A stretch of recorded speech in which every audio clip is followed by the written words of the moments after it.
सम्माननीय मैं मोदी साहब को निवेदन करती हुई इस सभा को संबोधित करें। छत्रपति शिवाजी महाराज की, छत्रपति शिवाजी महाराज की, छत्रपति शिवाजी महाराज की।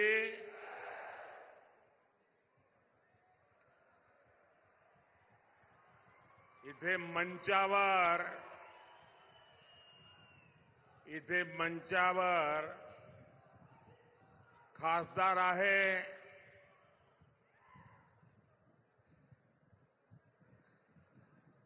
आणि एक कामदार सुद्धा आहे।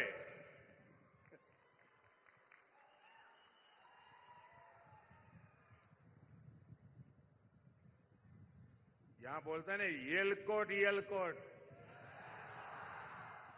येलकोट येलकोट येलकोट येलकोट येलकोट येलकोट बालू मामाच्या नावाने, बालू मामाच्या नावाने। हर हर महादेव। मी महाराष्ट्राचे कुलदैवत विठोबा रखुमाई आणि माढेश्वरी देवी यांच्या चरणी नतमस्तक होतो। तुम्हा सर्वांनाही माझा प्रेमपूर्वक नमस्कार।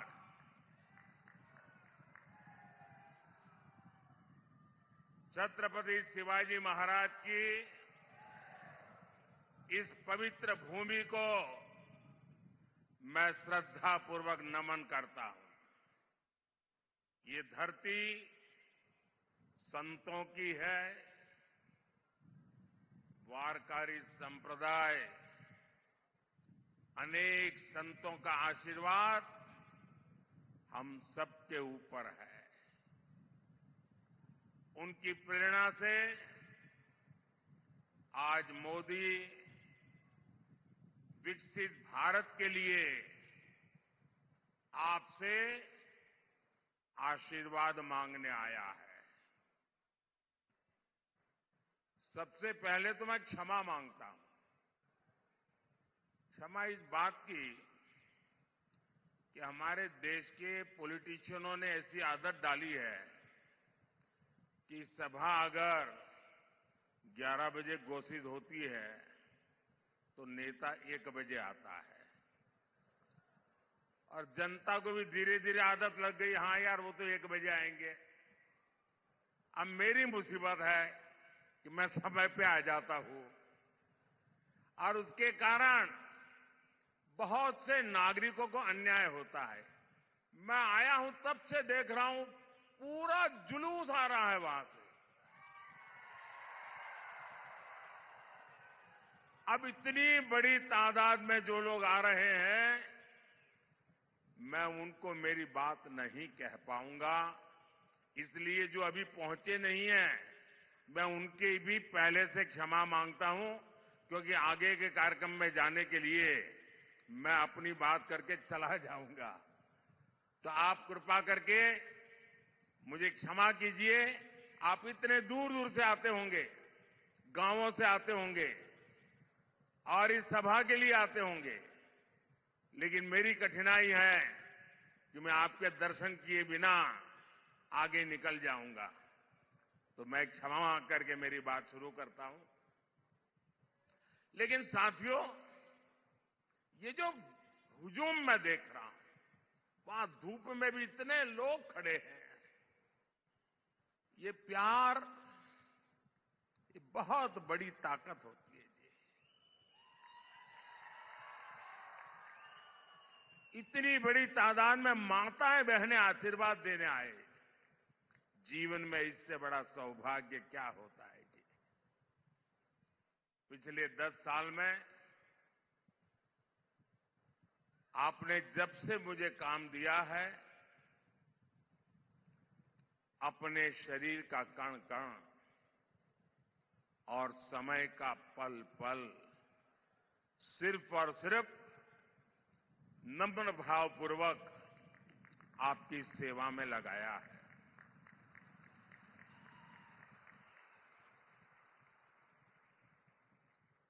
आज देश के लोग, महाराष्ट्र के लोग मोदी सरकार के 10 साल और कांग्रेस सरकार के 60 साल में अंतर देख रहे हैं। जो कांग्रेस 60 साल पंचायत से लेकर के पार्लियामेंट तक उन्हीं का राज था और किसी की आवाज ही नहीं थी, विपक्ष तो था ही नहीं और मीडिया भी बहुत छोटा था उस समय।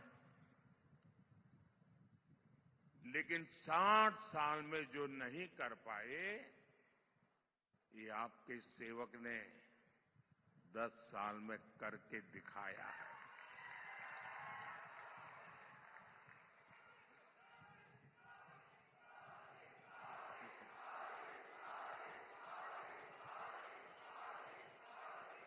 पिछले 60 साल में आपने कई बार कांग्रेस के सभी प्रधानमंत्रियों के मुंह से, उनके सभी नेताओं के मुंह से एक ही बात सुनी होगी, गरीबी हटाएंगे, गरीबी हटाएंगे, गरीबी माला जपते रहते हैं ना। और हर चुनाव में गरीब गरीब गरीब गरीब गरीब गरीब गरीब गरीब गरीब गरीब गरीब गरीब गरीब यही माला जपते रहते थे। उससे आगे कुछ नहीं करते थे। आपके आशीर्वाद से, आपके सहयोग से और आपने मुझे जो कुछ भी शिक्षा दीक्षा दी है उसके कारण 10 साल में इस देश के 25 करोड़ लोगों को गरीबी से बाहर निकालने में हमें सफलता मिली है। भाइयों बहनों, आप मुझे बताइए, कोई अगर गरीबी से मुक्त होता है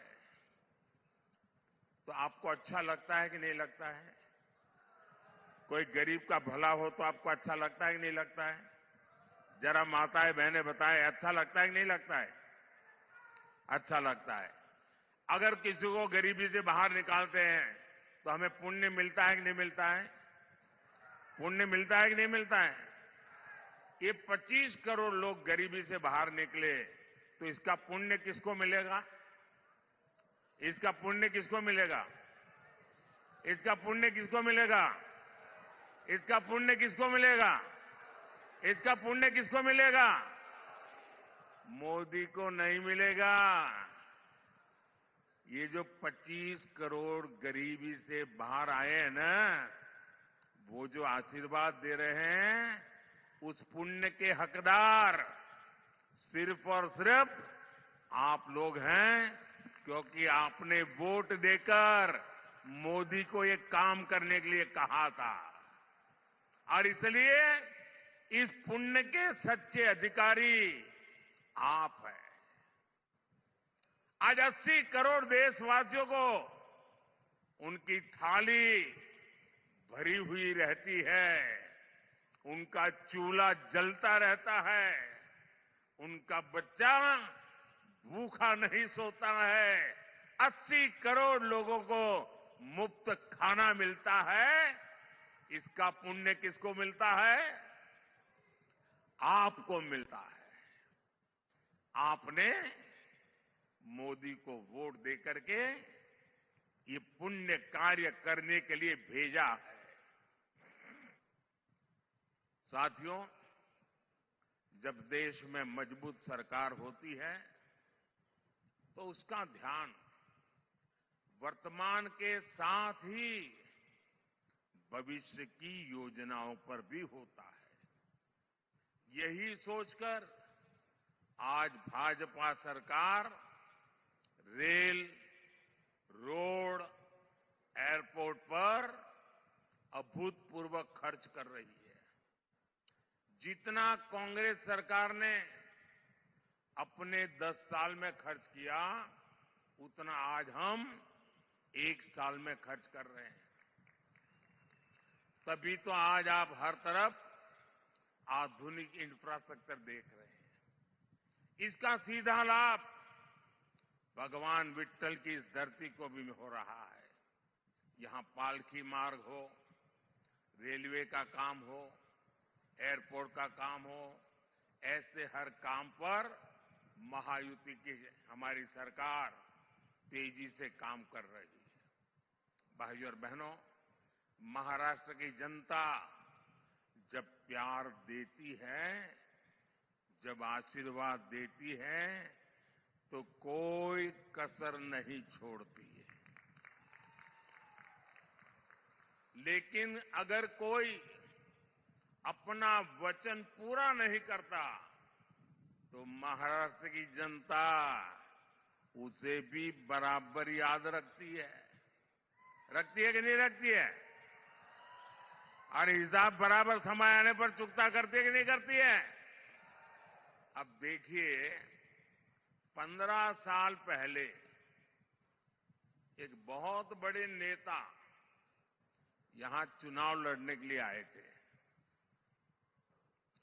कहते हैं कि तब उन्होंने डूबते सूरज की शपथ लेकर कहा था कि यहां सूखे से प्रभावित क्षेत्रों तक पानी पहुंचाएंगे। उन्होंने पानी पहुंचाया क्या? पानी पहुंचाया क्या? पानी पहुंचाया क्या? याद है ना? याद है ना? अब उनको सजा देने का समय आ गया है। एक वो दिन था और एक आज का दिन है। वो यहां से चुनाव लड़ने की हिम्मत नहीं जुटा पाए। साथियों, विदर्भ हो, मराठवाड़ा हो, बूंद बूंद पानी के लिए तरसाने का ये पाप सालों साल से होता रहा है। कांग्रेस को 60 साल तक देश ने राज करने का हक दिया, काम करने का मौका दिया। 60 साल में दुनिया के अनेक देश पूरी तरह से बदल गए, लेकिन कांग्रेस किसानों के खेत तक पानी भी नहीं पहुंचा पाई। 2014 में देश में 99 सिंचाई योजना ऐसी थी, करीब 100 सिंचाई ऐसी योजनाएं थी जो कई कई दशकों से लटकी पड़ी थी। इसमें भी सबसे ज्यादा 26 परियोजनाएं महाराष्ट्र की थी।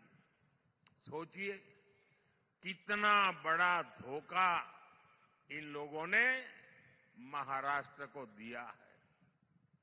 साथियों, हर खेत में पानी पहुंचाना, हर घर तक पानी पहुंचाना, ये मेरे जीवन का बहुत बड़ा मिशन है।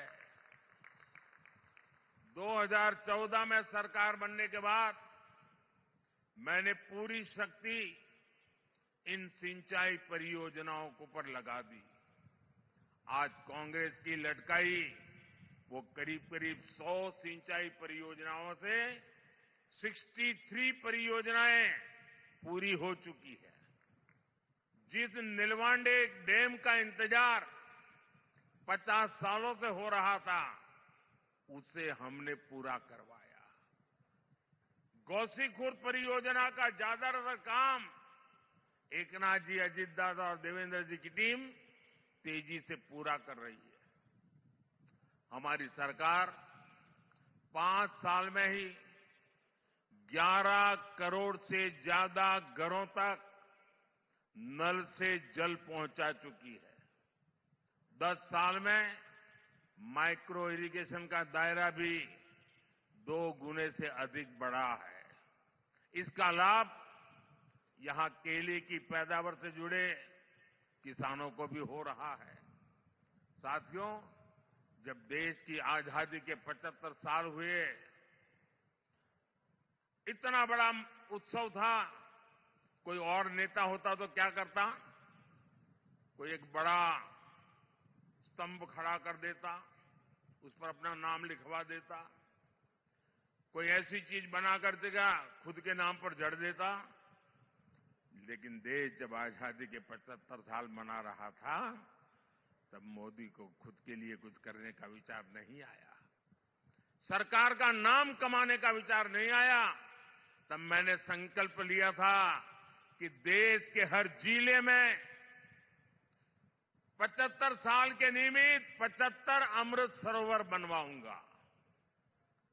अमृत सरोवर अभियान के तहत अनेकों अमृत सरोवर देश के हर जिले में बने हैं।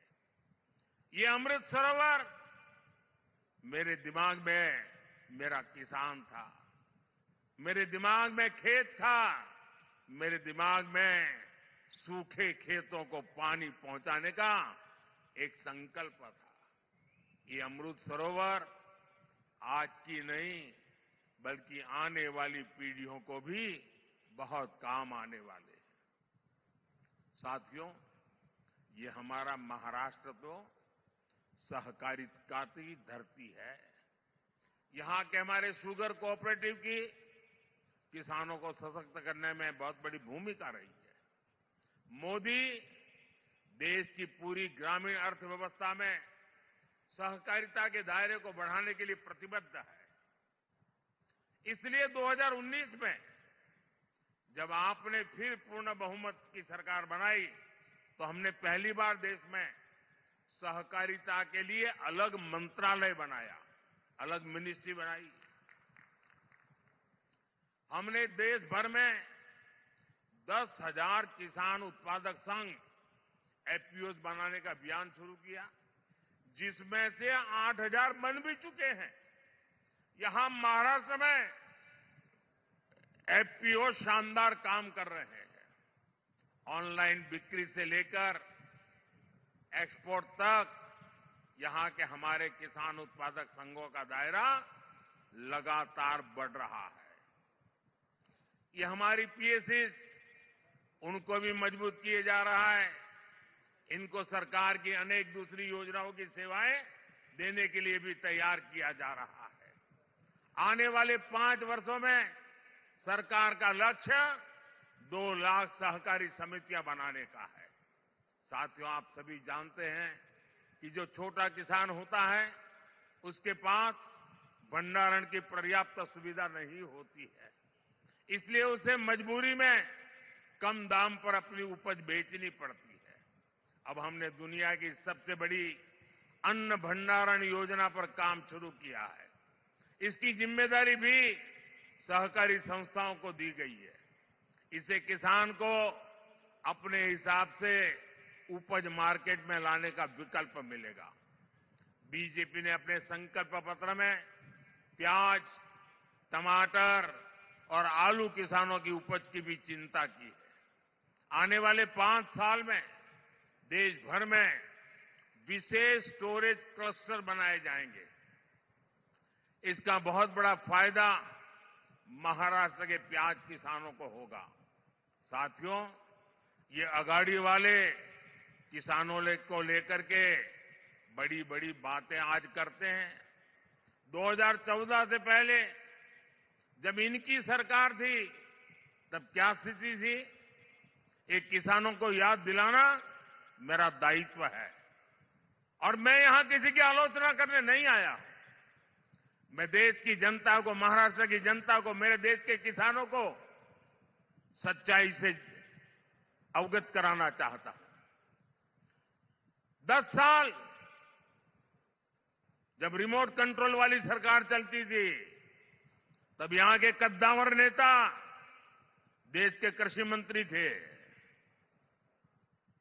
और क्या हुआ था, जब यहां के बड़े कद्दावर नेता दिल्ली में बैठे राज करते थे तो गन्ने का एफआरपी करीब 200 रुपये था। और आज मोदी के सेवा काल में गन्ने का एफआरपी 340 रुपये प्रति क्विंटल, यानी करीब करीब 350 रुपये। जब ये कद्दावर नेता वहां कृषि मंत्रित्व के नाते बैठे थे, तब गन्ना किसान अपने एरियर के लिए शुगर कमीशन के ऑफिस का चक्कर लगाते थे। आज ऐसी स्थिति नहीं है। आज देश में करीब करीब 100% एरियर पेमेंट होता है। 2014 में गन्ने का एरियर पेमेंट 57,000 करोड़ रुपए का था और इस साल 1,14,000 करोड़ रुपए की पेमेंट हुई है। इसमें 32,000 करोड़ रुपए महाराष्ट्र के किसानों को मिले हैं। साथियों, इनकम टैक्स को लेकर हमारी शुगर मिल्स 90 के दशक से परेशान थी और ये कद्दावर नेता दिल्ली में बैठे थे। मैं उनको बार बार समझाता था कि भाई, आपके महाराष्ट्र में भी ये कोऑपरेटिव मिले हैं शुगर की, गुजरात में भी है, परेशानी हो रही है। मैं गुजरात का मुख्यमंत्री था, चिट्ठियां लिख रखता था, मिलकर के बताता था, लेकिन 2014 से पहले ये कद्दावर नेता का डिपार्टमेंट होने के बावजूद भी शुगर मिल्स की इनकम टैक्स की समस्या का समाधान नहीं किया। जब मोदी को सेवा करने का मौका मिला, एनडीए की सरकार बनी, तो हमने उसका समाधान कर दिया। हमने कोऑपरेटिव शुगर मिलों को 10,000 करोड़ रुपए की राहत दी, यानी पुरानी इनकम टैक्स डिमांड माफ की, कानूनी मामलों का समाधान भी किया। इसका फायदा हमारे गन्ना किसानों को हुआ। मार्च 2023 से शुगर मिलों को हमने 10,000 करोड़ रुपए का विशेष लोन का प्रावधान भी किया है, ताकि शुगर मिल हर प्रकार का काम तेजी से कर सके, किसानों की पेमेंट न रुके। जब यहां के कद्दावर नेता दिल्ली की सरकार में थे, तब सरकार ने देश के किसानों से सिर्फ 7.5 लाख रुपए की खरीद की थी, 7.5 लाख करोड़ की। आज 10 साल में 20 लाख करोड़ रुपए की खरीदी हमने करके दिखाई है। कहां 7.5 लाख करोड़ और कहां 20 लाख करोड़। महाराष्ट्र के दलहन तिलहन किसानों से 16,000 करोड़ रुपए की खरीद हमारी सरकार ने की है। साथियों, पहले दिल्ली से किसान के नाम पर थोड़ा भी पैसा निकलता था तो यहां कांग्रेस का पंजा उसे लूट लेता था, लेकिन अब दिल्ली में आपका ये बेटा बैठा है। अब दिल्ली से आपके हक की निकली पाई पाई आपके खाते में पहुंचती है। पीएम किसान सम्मान निधि के तहत 3 लाख करोड़ रुपए किसानों के खाते में जमा हुए हैं। इसमें से महाराष्ट्र के किसानों को भी हजारों करोड़ रुपए मिले हैं। साथियों, बीते दशकों में किसानों ने अन्न की पैदावार में भारत को आत्मनिर्भर बनाया है। अब हमारा संकल्प है विकसित भारत में अन्नदाता विकसित भारत की ऊर्जा बने, अन्नदाता ऊर्जा दाता बने। 10 साल पहले देश में सिर्फ 40 करोड़ लीटर इथेनॉल उत्पादन होता था। अब देश में 500 करोड़ लीटर, उससे भी ज्यादा इथेनॉल का उत्पादन होता है। इससे पिछले 10 सालों में किसानों के पास 70,000 करोड़ रुपए अतिरिक्त गए हैं और ये पैसा गन्ना किसानों को मिला है। साथियों, हमने गोवर्धन योजना भी शुरू की है। एनडीए सरकार देश भर में गोवर्धन प्लांट लगा रही है, ताकि पशुओं के गोबर से गैस से बिजली और किसानों की कमाई भी बढ़े। इसमें से जैविक खाद पैदा हो, ताकि हमारी जमीन के लिए काम आ जाए और कम कीमत में उपलब्ध हो। साथियों, किसानों को सौर ऊर्जा दाता बनाने पर भी हम काम कर रहे हैं। पीएम कुसुम योजना से सोलर पंप के लिए खाली पड़ी जमीन में छोटा सा सोलर प्लांट लगाने के लिए सरकार मदद दे रही है। इससे किसान मुफ्त बिजली भी उपयोग कर पाएगा और बाकी बिजली सरकार खरीदेगी। अब तो मोदी ने हर परिवार के बिजली बिल को जीरो करने का बीड़ा उठाया है। पीएम सूर्य घर मुफ्त बिजली योजना बनाने के पीछे यही उद्देश्य है। इसके तहत घर की छत पर सोलर पैनल लगाने के लिए सरकार मदद करेगी, बैंक खाते में पैसा डालेगी। जितनी जरूरत हो उतनी मुफ्त बिजली का उपयोग करो और बाकी बिजली सरकार को बेच दो, कमाई करो। यानी बिल भी जीरो और बिजली से कमाई भी। ये होता है मोदी की गारंटी का मतलब।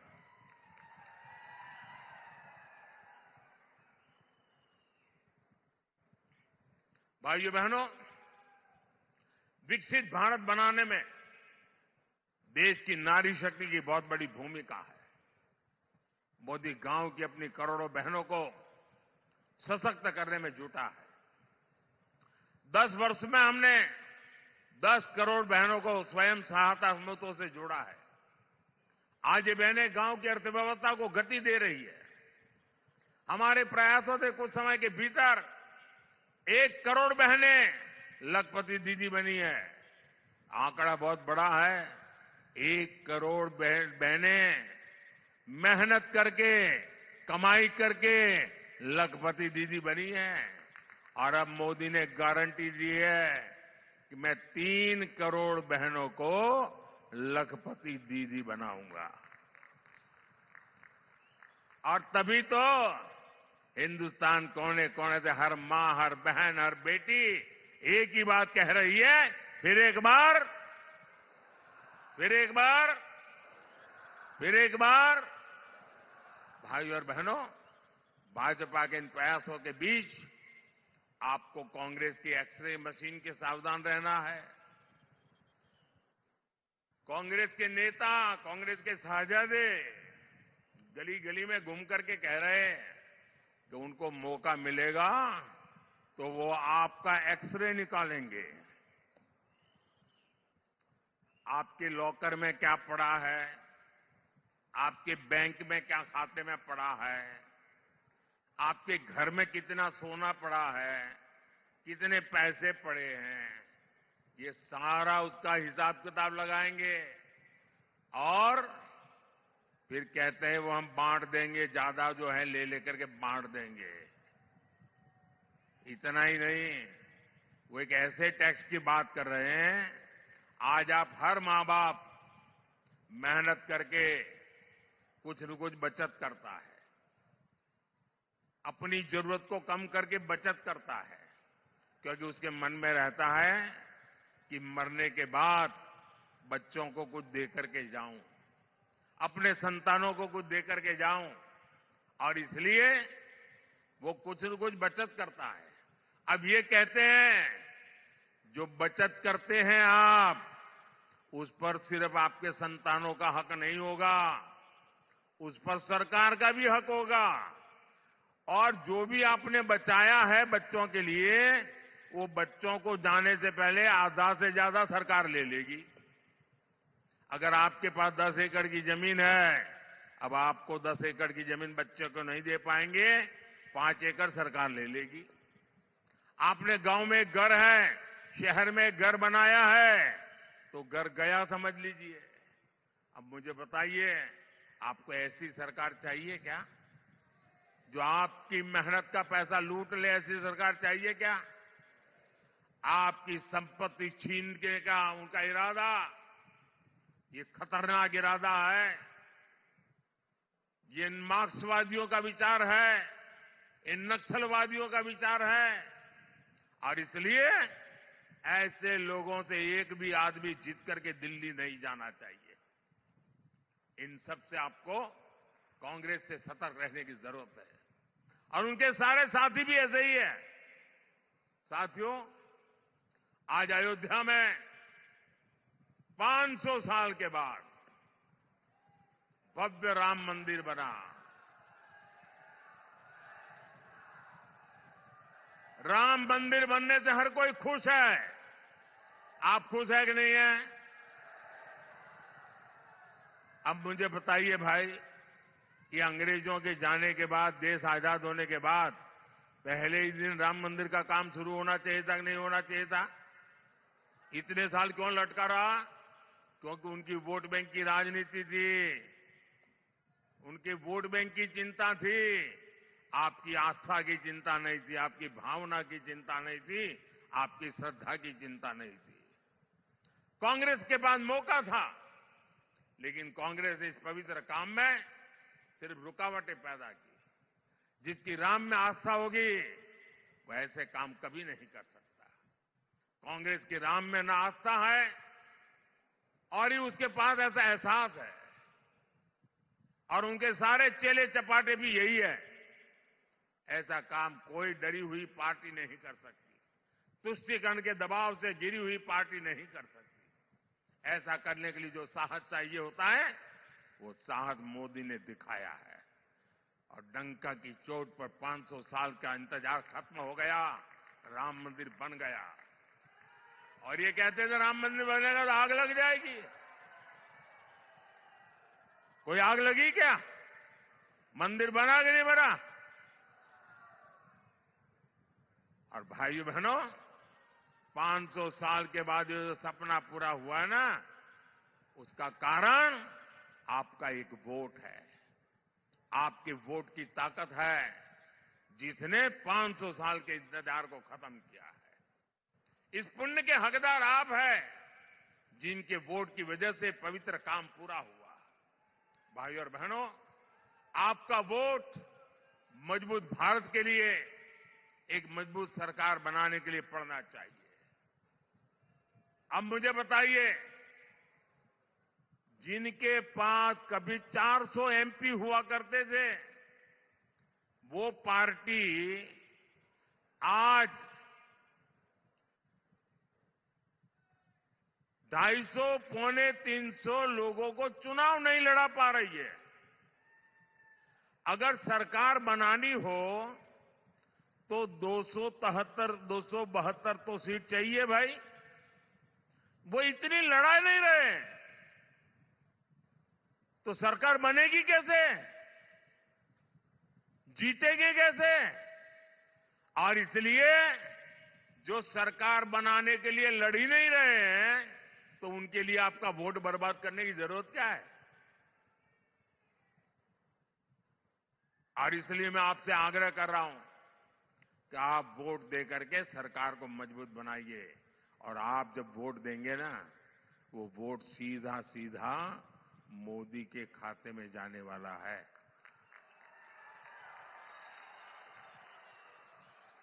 7 मई को गर्मी कितनी ही क्यों न हो, पहले मतदान फिर जलपान। मतदान किए बिना जलपान नहीं करेंगे, ये हमें संकल्प करना है। 7 मई को मेरे साथी रंजीत नायक निंबालकर जी को आप जो वोट डालेंगे, वो मोदी की शक्ति बढ़ाएगा। माढ़ा के लोगों से मेरा एक आग्रह और है, आप इनको तो जिताइए, लेकिन मेरा एक और काम करिए। यहां से जाने के बाद गांव में, मोहल्ले में, परिवार में सबको बताना कि अपने मोदी जी आए थे और मोदी जी ने आपको नमस्कार भेजा है, प्रणाम भेजा है। मेरा प्रणाम पहुंचा देंगे, सभी को मेरा प्रणाम पहुंचा देंगे। मेरे साथ बोलिए, भारत माता की, भारत माता की, भारत माता की। बहुत बहुत धन्यवाद। या महाविजय संकल्प सभेला संबोधित करणारे आदरणीय देशाचे लाडके पंतप्रधान नरेंद्रजी मोदी साहेब यांचं या ठिकाणी मी मनपूर्वक आभार व्यक्त करते। आणि या महाविजय संकल्प सभेला उपस्थित असणाऱ्या सन्माननीय रश्मी दीदी बागल यांना